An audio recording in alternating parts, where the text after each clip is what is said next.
এখন পর্যন্ত তো নির্বাচন পরিস্থিতি ভালোই মনে হচ্ছে। এখন নির্বাচনের পরিস্থিতি বোঝা যাবে যখন আপনার শুরু হবে প্রচারণা। আমরা এটাতে খুব উদ্বিগ্ন, কনসার্ন।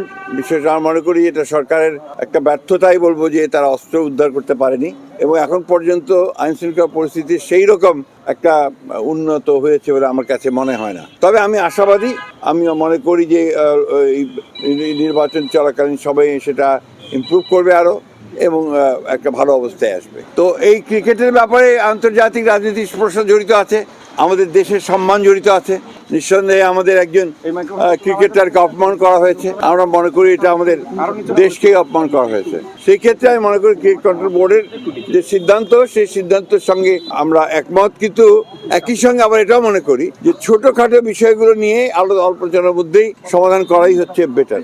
অবশ্যই আমাদের কমিটমেন্ট আছে, আমরা তিস্তা, পদ্মা এবং অভিন্ন নদী যতগুলো আছে সেগুলো সবগুলোর ব্যাপারেই আমরা ভারতের সঙ্গে আমরা এনগেজ করব এবং আমরা তাদের কাছ থেকে পানি হিস্সা আদায় করব। উত্তর অঞ্চল তো তার পিতৃভূমি।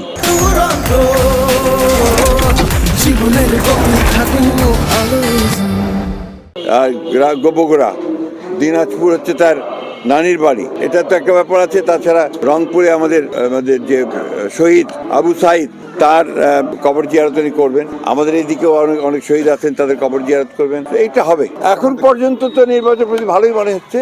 এখন নির্বাচনের পরিস্থিতি বোঝা যাবে যখন আপনার শুরু হবে প্রচারণা, তার আগে কিন্তু বোঝা যাবে না। এখন তো আপনার সবাই যে যার সাংগঠনিক ব্যাপারগুলো গোছাচ্ছে, মনের ব্যাপারগুলো গোছাচ্ছে। নির্বাচনের প্রকৃত অবস্থা আপনি বুঝতে পারবেন যখন এর প্রচার শুরু হবে। ওটা যারা আপনার সবসময় ফ্যাসিস্টদের ভয়ে থাকে, নিজেরা কোনো কাজ করে না, বিদেশে থেকে বড় বড় কথা বলে, তাদের কাছে এগুলো মনে হয়। আমাদের কাছে কিন্তু আমরা ফ্যাসিস্টকে তাড়াতেও জানি, মারতেও জানি, মার খেতেও জানি।